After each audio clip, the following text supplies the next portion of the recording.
दोस्तों, आप मुझसे कल्कि अवतार के बारे में पूछते हैं। आप ये जानना चाहते हैं कि कल्कि अवतार का जन्म कहाँ होगा। तो दोस्तों, मैं बहुत समय से इंटरनेट पर पूरी दुनिया में रहस्यमय स्थानों के बारे में खोज रहा था और इसी छानबीन के दौरान मुझे एक नाम मिला, सिद्धाश्रम, जिसका वर्णन पौराणिक कथाओं में भी मिलता है। तो दोस्तों, क्या आपने कभी किसी ऐसे स्थान के बारे में सोचा है जहाँ पर अनंत जीवन हो, जहाँ अनंत ज्ञान का भंडार हो, जहाँ किसी की मृत्यु ना होती हो? तो दोस्तों, जब मुझे इस जगह के बारे में जानकारी मिली तो मैंने इस जगह के बारे में और अधिक खोजना शुरू कर दिया और फिर उस जगह के बारे में मुझे जो जानकारी मिली वो जानकर आप हैरान हो जाएंगे। दोस्तों, उस जगह को पूरा जान लेने के बाद मुझे लगा कि क्या यही है कल्कि अवतार का जन्म स्थान। दोस्तों, मेरे साथ इस वीडियो को अंत तक जरूर देखिए और फिर आपके क्या विचार हैं मुझे कमेंट करके जरूर बताइए। दोस्तों, मेरी बातों को जरा ध्यान से सुनिएगा क्योंकि इस वीडियो की एडिटिंग में मैंने आपको समझाने के लिए कुछ काल्पनिक तस्वीरों का प्रयोग किया है। तो दोस्तों, मेरा नाम है प्रतीक और आप देख रहे हैं द प्रिमिटिव हिंदू। यदि आपने अभी तक द प्रिमिटिव हिंदू को सब्सक्राइब नहीं किया है तो जरूर करिए और वीडियो को लाइक भी कर दीजिए। दोस्तों, दुनिया में रहस्यों की कोई कमी नहीं है। इंसानी सोच और विज्ञान से परे इन रहस्यों का समाधान आज भी कोई नहीं कर सका। अगर बात हिमालय की पहाड़ियों की करें तो इसमें रहस्यों का भंडार छुपा हुआ है। कुछ ऐसी घटनाएं हैं जो क्या हैं, क्यों हैं, इन सवालों पर आज भी प्रश्न चिन्ह बना हुआ है। दोस्तों, हिमालय की वादियों की एक ऐसे रहस्य का जिक्र आज मैं आपसे करने जा रहा हूँ जिसके सामने विज्ञान ने भी घुटने टेक दिए हैं। दोस्तों, हम यहाँ ज्ञानगंज मठ की बात कर रहे हैं। हिमालय में स्थित यह एक छोटी सी जगह है जिसे शौंग्रीला, शंभाला और सिद्धाश्रम के नाम से जाना जाता है। ज्ञानगंज मठ में केवल सिद्ध महात्माओं को स्थान मिलता है। इस जगह के बारे में ये कहा जाता है कि यहाँ के रहने वाले हर किसी का भाग्य पहले से ही निश्चित होता है और यहाँ रहने वाला हर कोई अमर है। यहाँ किसी की मृत्यु नहीं होती है।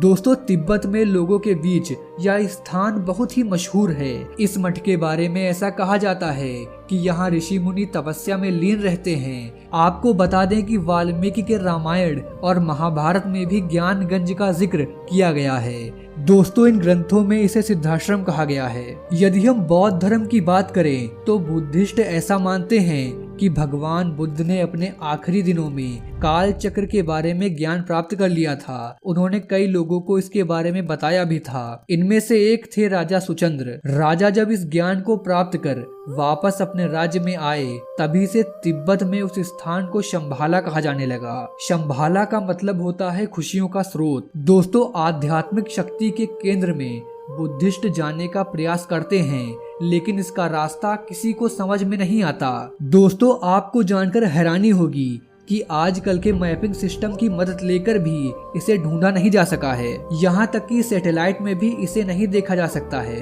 दोस्तों, ज्ञानगंज में योगियों के अमर रहने की बात पर विज्ञान तर्क देते हुए कहता है कि एक निश्चित आयु के बाद जीव की मृत्यु हो जाती है। अगर बॉडी में लगातार नए सेल्स बनते रहते हैं और किसी तरह से ऑर्गन्स को लंबे समय तक स्वस्थ रख सकें तो इंसान भी 1000 साल से ज्यादा जीवित रह सकता है। मित्रों, न केवल साइंस बल्कि आयुर्वेद में भी ऐसा कहा गया है। ज्ञानगंज मठ में रहने वाले ऋषि योग विद्या में पारंगत होते हैं और इसी के सहारे वे अपनी भावनाओं को कंट्रोल कर सकते हैं। इंसान ऐसा नहीं कर सकता।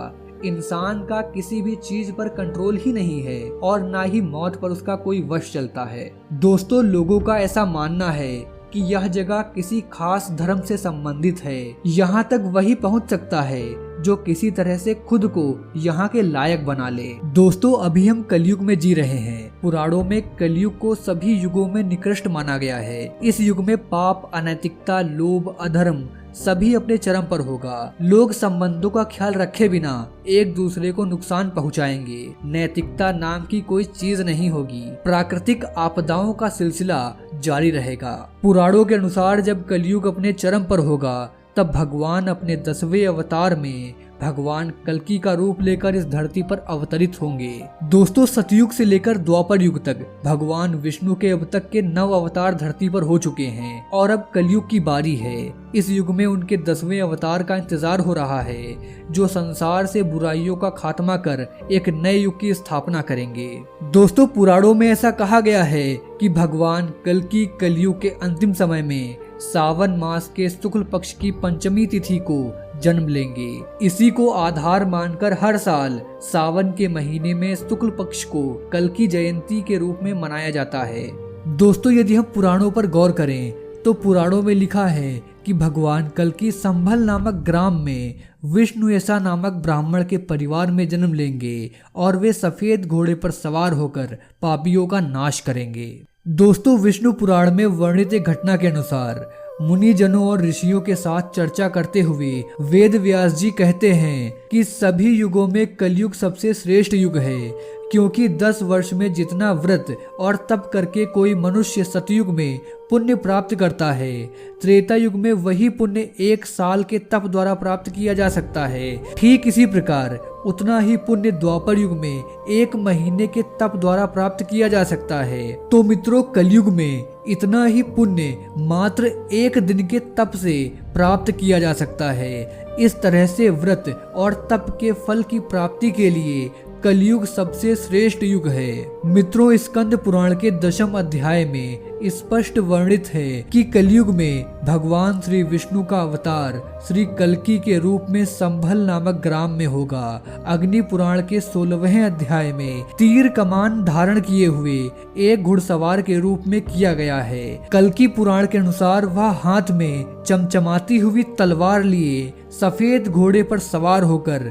युद्ध और विजय के लिए निकलेगा तथा बौद्ध, जैन और मलेच्छों को पराजित कर सनातन राज्य स्थापित करेगा। पुराणों की यह धारणा कि कोई मुक्तिदाता भविष्य में होगा जो सभी को हिंदू बनाएगा। दोस्तों, हम में से बहुतों को ये सारी बातें अंधविश्वास या फिर महज एक कहानी लगती हैं, लेकिन अगर हम अपने आसपास के वातावरण को देखें तो सदियों पहले पुराणों में लिखी गई ये सारी बातें सच साबित होती नजर आएंगी। मित्रों, चारों ओर बिल्कुल वैसा ही वातावरण है जैसा कि ग्रंथों में लिखा गया है।